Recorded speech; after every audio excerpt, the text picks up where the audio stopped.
Got a tall guy who's taken over the league. They overcame a 15-point deficit to win both games 3 and 4 in Portland, clinching opportunity at home in game 5. They led by 15 in the first quarter. That was Keldon Johnson getting honored for Sixth Man of the Year. This team is stupid deep. And there's that aforementioned tall guy, Victor Wembanyama, starting the block party immediately at the Alamo. Then in transition, 21 years young, Stephon Castle, he had 15. Spurs up 10 in a blink. Second quarter, Wemby handles. Pardon my French. Get out of here, I know. bro. Hey, we got more. Less than a minute later, more Spurs, actually. Johnson, fancy handles. Lob to Dylan Harper. He had 17 in 26 minutes off the bench. The score, 51-28. Were they playing make it, take it? Wemby, whatever. The Admiral just admiring. Spurs shot 67% in the first half, tied for their highest in any half this season. They're up 20 at the break. More of the tall French fella in the third.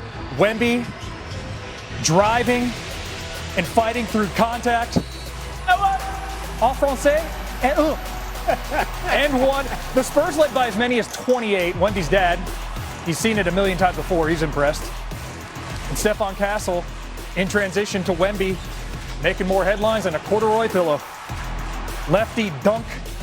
De'Aaron Fox, you got to feel good for this guy. 600 regular season games played. He can feel his first playoff series win at a team high 21. Spurs up 13. And then more Wemby cancel culture. Denny Avdia sends that to another planet, does the alien. Wemby goes for 17, 14, 6 blocks. Spurs win by 19. They advance to the Western Conference semifinals. This is your first playoff series win with this group. What did you learn about yourselves? We learned that we can overcome difficulties mid-game on the fly like that. And obviously with the regular season, we know how to prepare games, so it's two great qualities. Now, how would you describe the impact this man has and the radius and gravity he has on defense? It's like no one else. I mean, between probably him and Steph, like, those are the only guys that you see that have the type of gravity that they have. And it's amazing to play with, but with Steph, you can't just throw the ball to the moon. But Wemby can block it there. First player with consecutive double-doubles and 6 blocks within the same postseason since Patrick Ewing in the '94 finals against the Rockets. Wemby's 13 blocks his last 2 games, the most in a 2-game playoff span since Serge Ibaka had 14 in the finals run back in 2011. But the gold standard for big men of the modern era, Shaquille O'Neal, he's impressed by the young Frenchman. I said this to you and the guy. I think Wemby is the first perfect big man that's ever created. Can shoot, free throws, play defense, play offense. He's a great team player. I'm happy for the Spurs. I'm happy for Wemby. And for me, in a long time, he's a joy to watch. I don't usually, enjoy the big man how they play now, but he plays it so perfectly. I actually accept the way he plays. So if he wants to shoot jumpers, I'm fine with him. But to me, he's like the perfect big man. Do you know how hard it is to get Shaq to be like, yeah, you good? That's not a thing. He said perfect. I'm telling you, Philly ostensibly left for dead. Quite the opposite of perfect. Going into game 5 at TD Garden, down 3-1 to the season. Bede's second game back from an appendectomy, that's ridiculous. First quarter, though, Nikola Vucevic, some fresh legs from the former Bull. Kelly Oubre, the victim. Boston bench, a fan of it. Celtics up 4. Second quarter now. Jason Tatum, corner 3, cash. 7-point lead for Boston. And then under a minute left in the second frame. That's good from 3 from Jaylen Brown. That was 2 of just the 6 threes that Boston hit in the first half. So you can see where this highlight might be going. Paul George with a 3. Sixers take their first lead. It's by 2. Then Quentin Grimes getting in on the party. Right side of the floor is money. He had 18 points on the night. Sixers are up 6 with that bucket. The very next Philly possession, Embiid going to work, tough fadeaway. And then Tyrese Maxey, a step-back jumper from a similar spot. Philly up by 12 there and 2.5. A step-back jumper from a similar spot. Philly up by 12 there and 2.5. I just want to play basketball. Whether I'm, good physical, mentally. I just want to enjoy these moments, just being part of a basketball team, that's trying to accomplish something. I fought, I pushed very hard to come back and to try to help as much as I can. I'm glad we won today. I didn't want to go home, and think about it all summer of, what could have been, if I was healthy going into the playoffs. So just thankful to be in a position where I get to play. I don't know how long I have, I can do this. So I just want to enjoy as much as possible.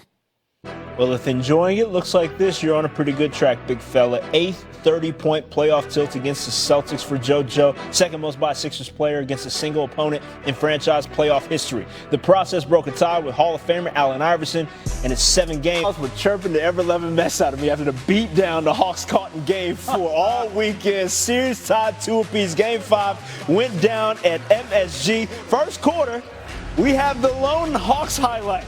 Hey, and it's a pretty good one. It's all right. it's okay. Pretty good. Jonathan Kuminga way up top, throwing it down. It was a 5-point game there. You would think that trampolines were in the floor. But neither here nor there. Karl Anthony Towns doing his work close to the floor, but it's just as effective. Hoop and the harm. Makes the free throw. Knicks up 13 there a couple minutes later. Another tough one goes for Big Cat. They were up 16. Later in the second, Cat with the assist to Brunson, 2-man game, easy lay-in. Cat in Game 4 was doing it all. Here in Game 5, much of the same. And then late second, C.J. McCollum, one of 4 turnovers, had just 3 field goals made. Brunson ahead for the layup. He had 17 at the break. A dominant first half for the Knicks. And in the third, it was still more domination. 3 ball from big body Brunson puts him up 19. Early fourth, we're not stopping the ball. I could say we because I used to work there. 20-point game. Next Knicks possession. Mitchell Robinson from way up top.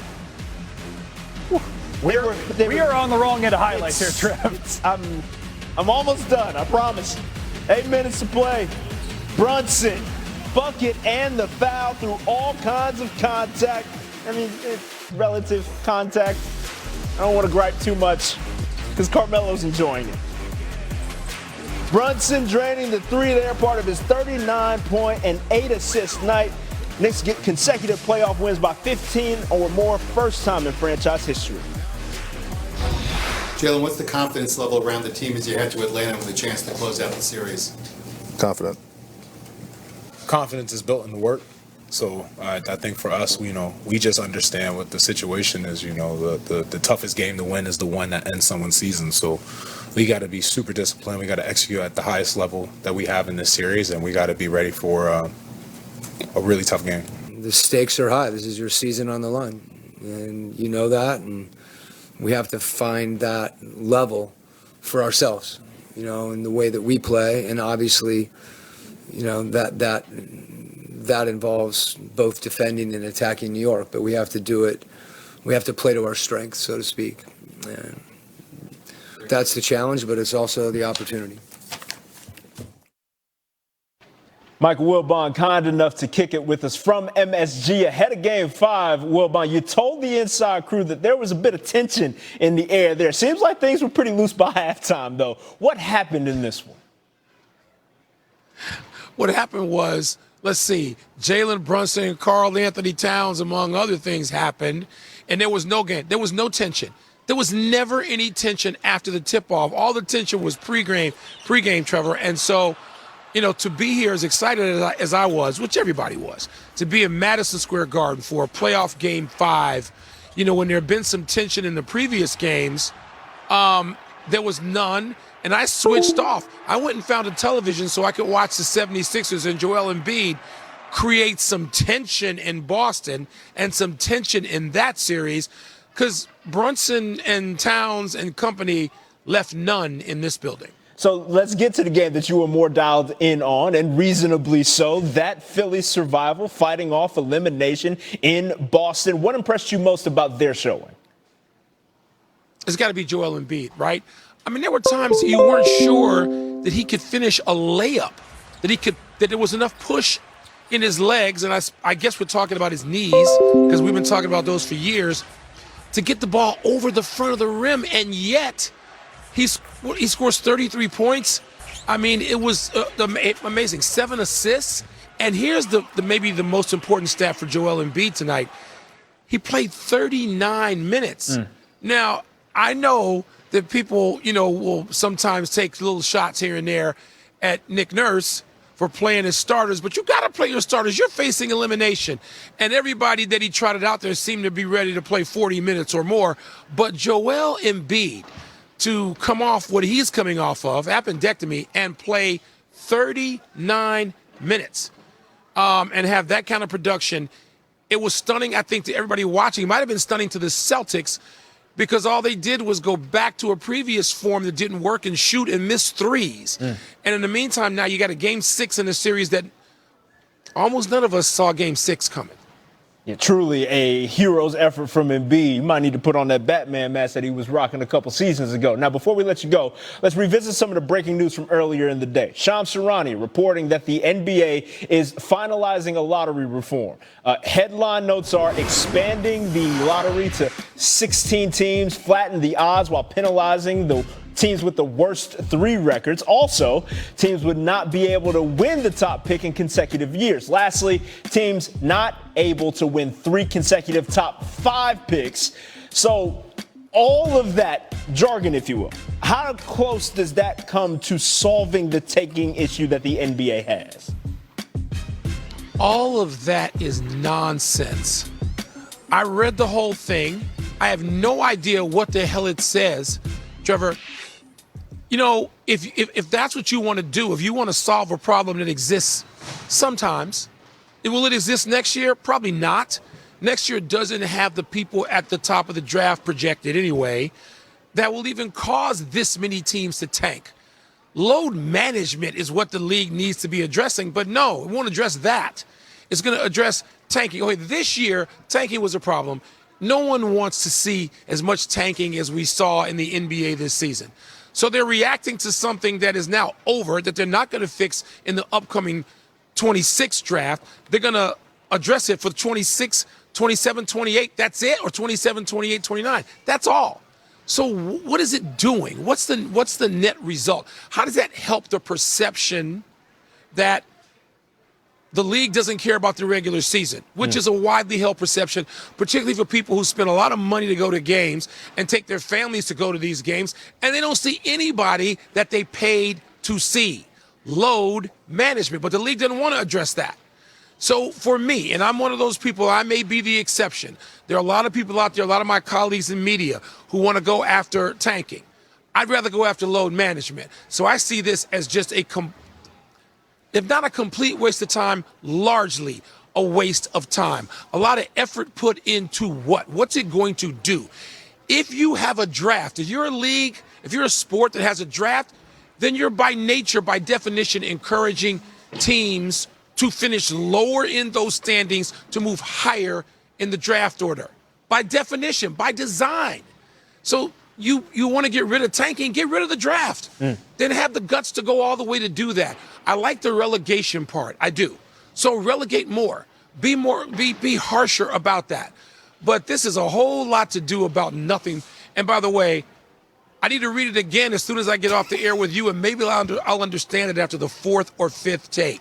You and I both will try to sort things out. It feels like you just have to alter incentives as opposed to trying to just change rules surrounding the incentives. Michael Wilbon, we appreciate you joining us here on SportsCenter, sir.